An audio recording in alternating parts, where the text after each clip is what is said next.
Welcome to USA Global TV and Radio, where our mission is to provide education, entertainment, hope, and inspiration. USA Global TV and Radio connects you with experts and audiences all around the world every single day to help you succeed in business and to live a richer life. Visit us at usaglobaltv.com to learn about career and life-changing training and mentoring programs like the Listening Mentor. Subscribe to our newsletter to stay informed about our special programs and offers. Discover how you can become a guest on one of our shows or a host or producer of a USA Global TV and Radio show of your very own. That's USA Global TV and Radio, where the doctor is always in.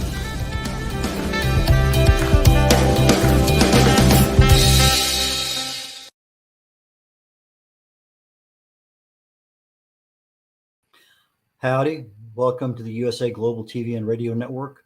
The show is Talking Heads. I am red.olaughlin, and we'll be talking about a new subject here for the next several weeks, hopefully a six-part series. Most of them are six-part series. The last one we did on cancer, its options and causes, turned out to be an 8-week series. That doesn't happen very often. Regardless, we're planning on a six-part series talking about weight management. Now, that includes weight loss, weight gain, weight in any way, shape, or form. And so with that being said, let's go ahead and jump on over into our first slide. Today's date, 22nd of June. And so weight management and your health. And let's jump over here. I'm a researcher. I'm not a doctor, never been one, never been in the medical field, never been in the pharmaceutical industry. However, I found a love of chemistry back in high school. I just absolutely love the course. Took it as a major in college, got my degree in it, got a math and physics minor. It's one of those things that just always settled well with me. Several years ago, my wife had breast cancer, and part of the caregiver's responsibility was to try to help her as much as I could. And with the ability to go in with my chemical background and look at what's causing some of these things. And so I started using some of my corporate level experience with researching causes. The taproot experience I had working for a company was, well, why did that happen? Okay, well, why did that happen? Well, why did that happen? And they want you to go down about 7 levels of why. Well, if you do the same thing in the human body, start at the cellular level. That's where everything starts.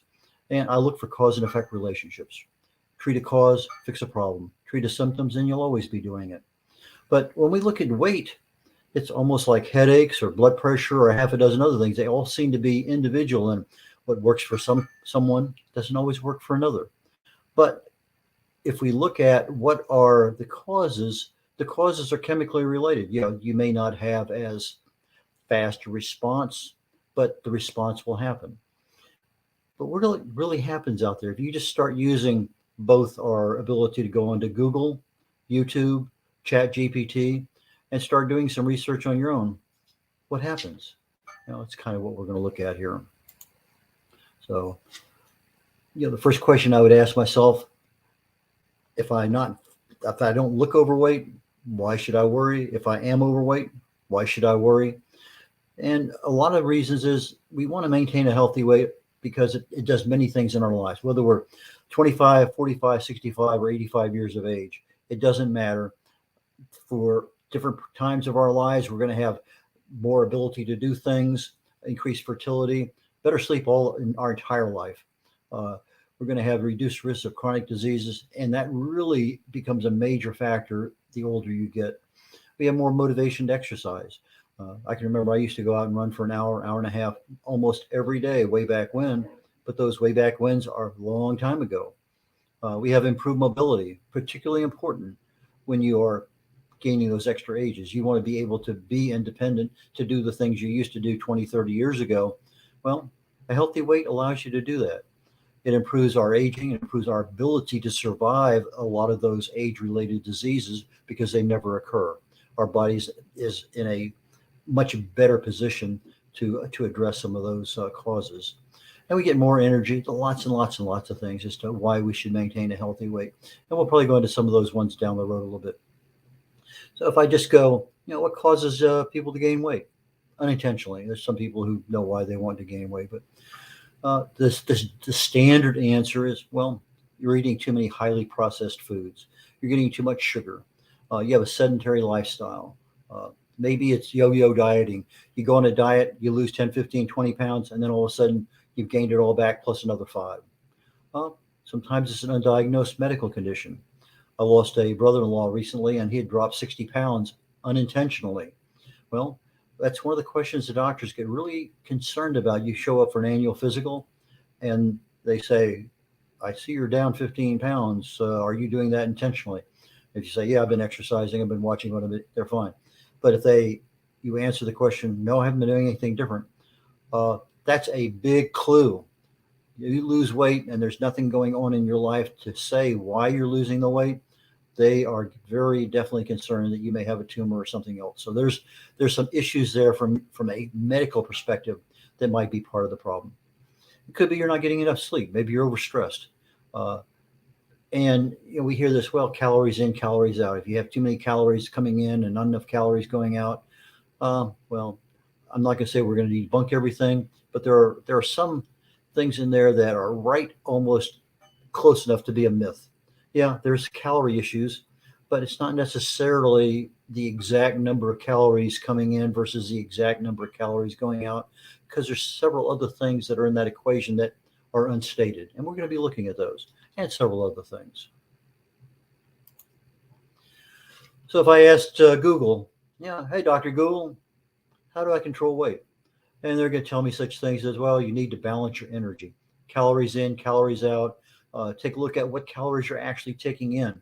There's some quantitative and qualitative perspective to those calories. We want to look at the macronutrient composition.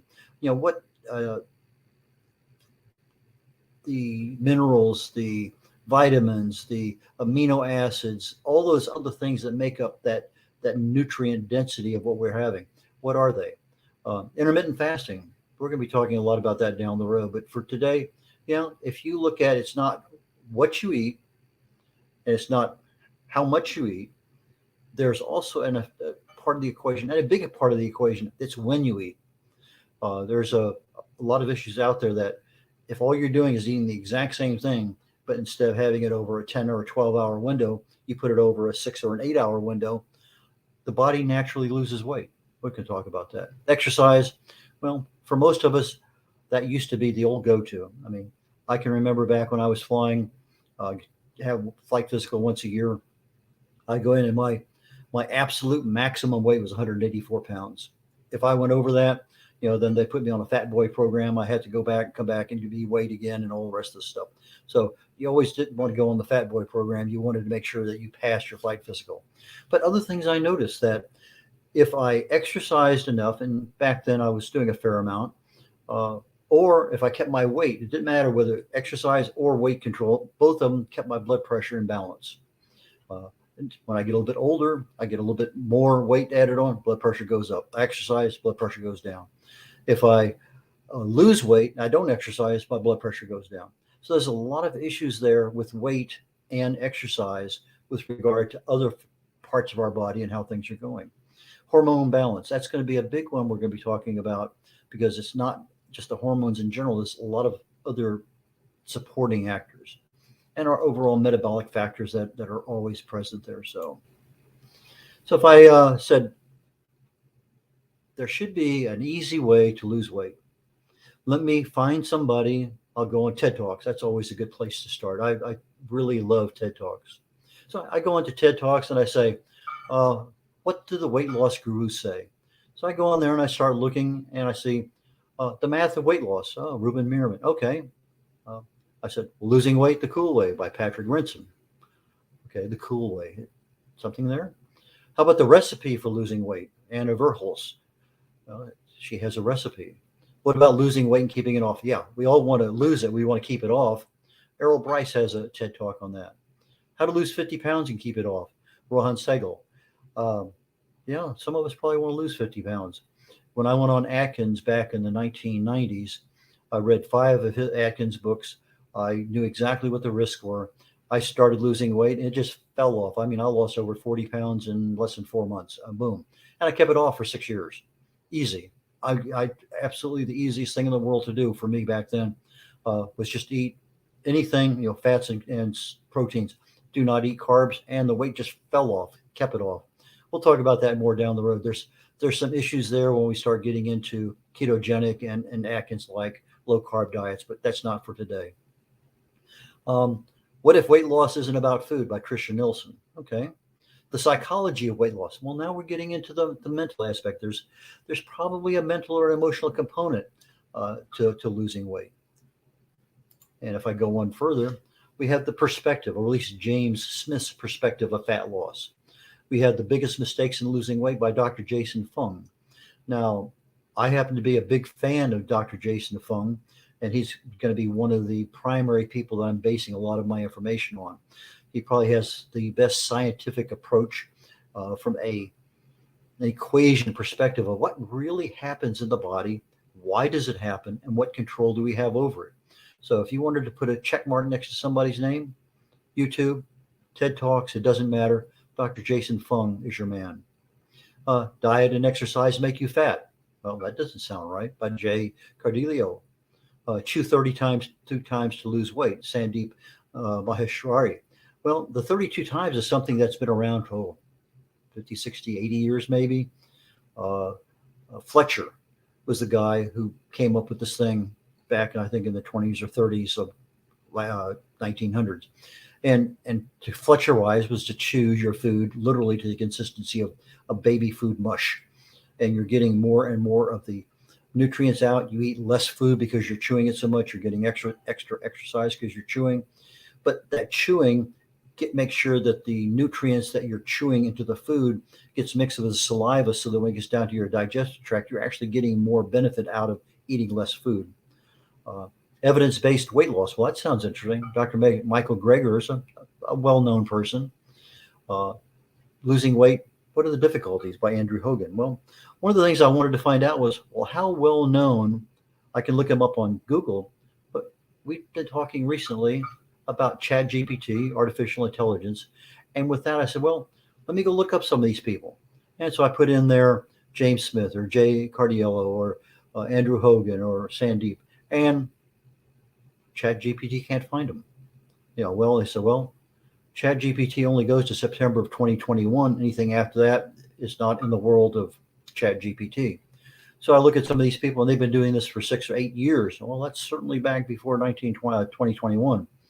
So it starts to make me think, are these really gurus, or do they just happen to have a really good marketing program? But you look at what they're talking about, and they say, well, I have thousands of clients. So I said, well, let's go look at some of the top weight loss coaches. So I said, put that in the deal, and this thing came up with some 10 or something like that for 2021. Okay, that's back in the ChatGPT time. And I started putting their names into the system, and I couldn't find them. Google could find them, but I couldn't find them on artificial intelligence. So Gina Livy, she talks a little bit about fat loss and food behavior. Leah Peters, emotional eating, fads, knowledge. A lot of these are set up primarily for women weight loss, but regardless, they're going to work on both. Christy Davidson starts including more of the emotional part of the mental health aspect. Sarah Paley Graca starts talking about accountability, and when you're accountable to somebody else for doing things, you're actually going to follow through. And she starts focusing more on the nutrition end of things. Barbara Orban, again, the emotional aspect, but she also starts bringing in some subliminal things that our bodies can use to help us a bit.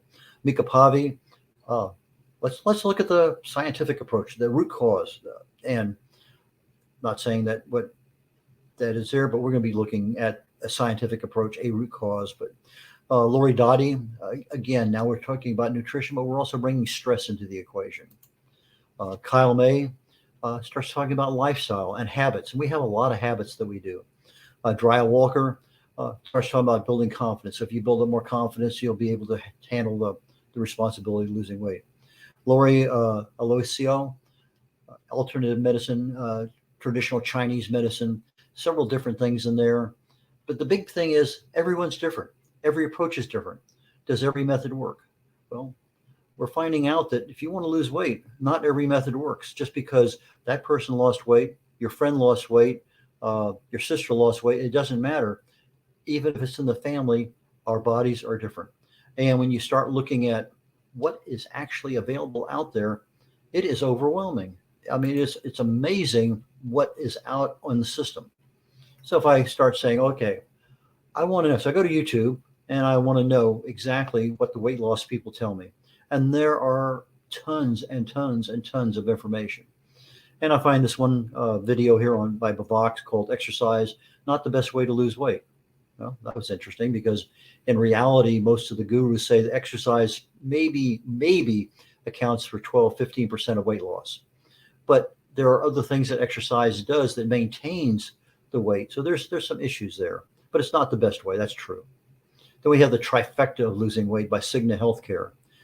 Jeremy Ethier talks about eating and losing fat. Well, if I'm eating let's say an Atkins kind of diet, that makes a lot of sense because I ate all the time and I lost weight. It's really interesting how much you could eat and still lose. And I lost like 7-8 inches of my waist, just boom, and it was gone. So yeah, there's a lot probably to be said for that. Lose Weight in 2 Hours by Dr. Mandel. Well, that sounds encouraging. Maybe I ought to go look at that video. How about lose without counting calories? Well, when you start looking at most of the programs we have out there, they are really linked into calories because that's the way we've always looked at things. So Victor Justice talks about losing without counting. How about losing weight and keeping it off? Natasha Ochin. Well, that's what we want to do. We want to lose it and we want to keep it off. But if we're losing it and we're only doing it temporarily to lose weight, does it really stay off? How about lose weight in 3 steps? Gravity Transformation has a good YouTube video on that one. So again, there's so much stuff out there. We keep looking at other ones. How about resetting your metabolism? WGN News. Well, a metabolism, back when we're 20, we could eat like a horse and not gain a pound. You get to 40 and all of a sudden, all that eating, you developed a habit. Now that extra weight kind of stays around a little bit longer. The Biggest Reason You Can't Lose Weight by Dr. Mike Hansen. Again, a good video. How about the real math behind losing? I'm not sure who Epifio is, but again, what is the real math? Are they really getting down to the source of the problem, the real chemicals that are involved? SciShow has Why So Hard to Lose? Well, yeah, that's something we might want to know. Why is it hard? Is it age? Is it genetics? Is it other things? How about calories? Does calories in equal calories out? Well, we're going to be looking at that in more detail. But it comes down to most of us have a lifestyle and we put weight on. We do a diet, we take weight off. We go back to our lifestyle, we put weight back on. We go on a diet or a new diet or a different way, add exercise, whatever it may happen to be, and we put weight on. So maybe the problem is not the diet, maybe the problem is the lifestyle. Because if you are managing your lifestyle, maybe there's no reason for dieting. And we'll be looking at lifestyle. How about lifestyle and fasting? Well, there's all different kinds of fasting. I generally do a 72-hour fast every month. Most of the time it's to reset my immune system. Most of the time, 72 hours turns into 100, 120 or more hours. I find fasting very easy to do for me. Some people cannot do 24 hours of fasting, but they have a thing called intermittent fasting. They have a fasting mimicking diet where you can eat and your body thinks you're fasting. So a lot of aspects there are fasting. And yes, if you're not eating, you're losing weight, no doubt about it. But the body adapts very quickly to things. And as soon as you come off of your fast, unless it's your lifestyle, you're on an intermittent fast, and that's what you do every single day. You live within a 20 or an 18-hour window, and that's what you do. Well, then you probably will succeed a little bit more. So I started asking the question, well, what causes weight gain? So we have our standard go-to, Google, National Institute of Health, and they say calories, cortisol levels, stress, and sleep. That causes problems with weight gain. And their solution was eat more frequently. Well, I think that's the absolute wrong decision. You have 5 or 6 meals a day. They're saying you're not going to be hungry, but that just tears up your insulin, your cortisol, everything in the world is shaken up. You're going to be in so many different, your body is not in control. If anything, eat one meal a day and you'd be far, far, far better off. But this is one of the solutions that is available to everybody, which is why finding a way to lose weight is not as easy as we think. Nutrient awareness. Okay, well, I'm aware of it. I still make a decision to eat what I don't want to eat. Smoothies and shakes. I fell in love with smoothies back about 1985-ish, 86. I fell out of love with it probably in 6 months. I'm just not a smoothie person. I loved shakes back when they were made the old-fashioned way, the creamy, silky, just unctuous shake. But again, I was a preteen or a teen. They don't have the same kind of milk anymore. They don't have the same kind of ice cream anymore. The things just don't make the same, so the taste isn't there. But again, I'm looking at what calories are coming in, what kind of nutrients are coming in. Again, another solution is exercise, get better sleep. Well, yeah, some of those are right. So what about ChatGPT? If I say what causes weight gain, artificial intelligence tells me what's going to be calories, diet, lifestyle, genetics, hormone imbalance, medications, emotional state, or lack of sleep. And yes, I have to shake my head. Yes, that does sound pretty good. What's their solution?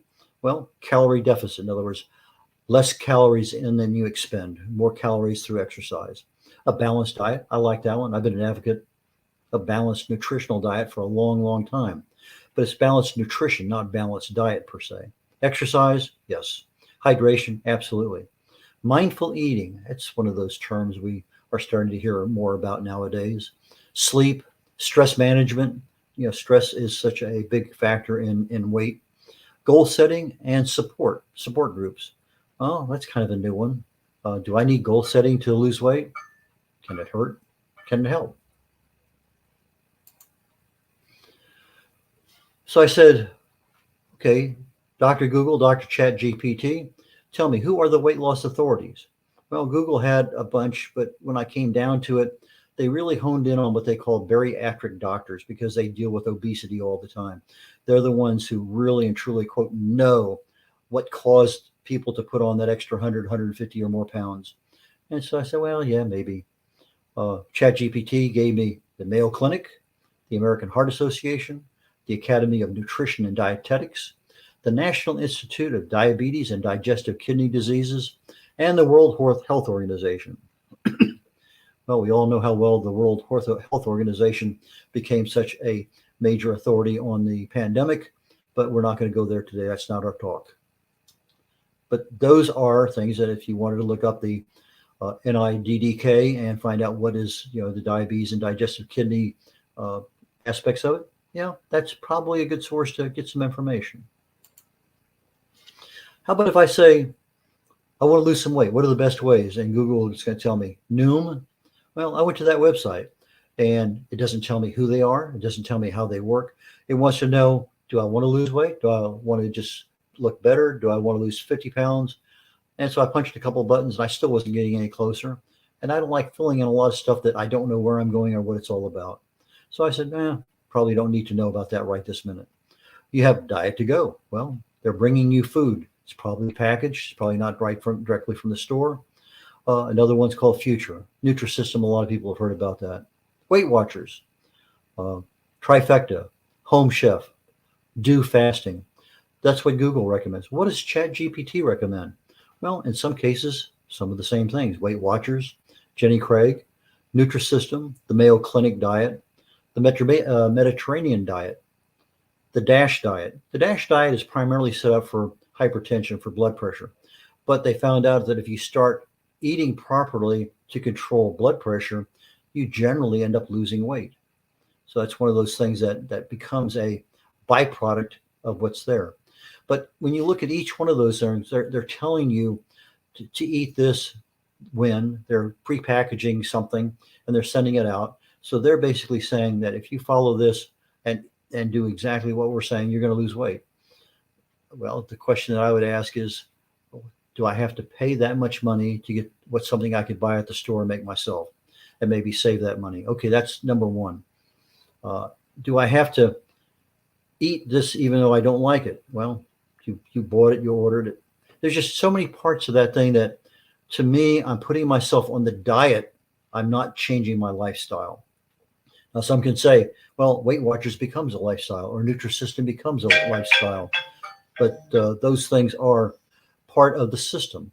And that's the system we live in. The system says, give me some money, listen to me, I'll put you on this program, sign up with me, 12 hours, whatever, how many hundreds of dollars it is. We have experts that are going to help you. Well, if these are the best ways to lose weight, I'm still not sure I found a solution. So I kept looking. So I said, well, what are some of the meds that people use out there? So I did some Googling, and basically any kind of med that helps reduce your appetite, reduces the absorption of the food, or increases fat burning, they're going to give you 2 thumbs up and say, yeah, these are good weight loss medications. And so you have orlistat, which is Xenical. You have phentermine topiramate. I have no idea what Kismia is, but that's what it is. Naltrexone, bupropion, Contrave. Then we have the glucagon-like peptides, the GLPs, and there's a bunch of those, but one of them is called liraglutide, which is Sandexa, or semaglutide, which is Wegovy. You also have setmelanotide, which is Imcivree, and there's lots of them out there. And yeah, they do possibly address the appetite. They do, in fact, reduce absorption. They do, in fact, increase fat burning. But do you need to be on a medicine that has side effects and other potential problems if you're on other medicines at the same time? That this is maybe not the best way to go? Is it possible to control other aspects of your life that might work? So I said, well, let's find out what are the best over-the-counter weight loss foods and supplements. Maybe that's what I need to be looking at, maybe changing what I buy, what I eat. So Google, they said Garcinia cambogia extract. That's primarily a very good one, actually. I've seen that one in the past. I think that's the mangosteen Garcinia cambogia, if I remember right. It does work. Green coffee bean, again, another one. And you're all looking at whether you're burning more fat, reducing the absorption, whatever. So these things do work. Caffeine, raspberry ketones, glucomannan, that's a fiber. I used to take that a long time ago as part of my weight loss regimen when I was way back when. Green tea extract, conjugated linoleic acids, forskolin, I think that's a nutrient in mint, if I remember right. I think it deals with the ability to burn fat more. Bitter orange. There's a lot of things that they're available as foods. I mean, right there on that list. Caffeine, green tea, a lot of a lot of CLAs out there. So there's a lot of things that just are within a budgetary perspective that you don't have to spend big bucks on ordering stuff out with. I did the same check on Chat GPT, and I says, okay, what are some of the best over-the-counter weight loss foods and supplements? It gave me a very similar list. First time that I had Chat GPT and Google give me literally the same list of things. I thought that was fascinating because all the other questions I would have expected the same thing, but I didn't get it. Regardless, when my came up there, the only thing that was different, there was a couple of other minor things, but the one I thought most important was probiotics. Because if our gut is working the way it's supposed to, then chances are, or digesting things properly, we're getting the nutrients we need. Those nutrients are going into the bloodstream, satisfying everything we have going on. So that made a lot of sense to me, but that didn't show up in any of the other aspects of it.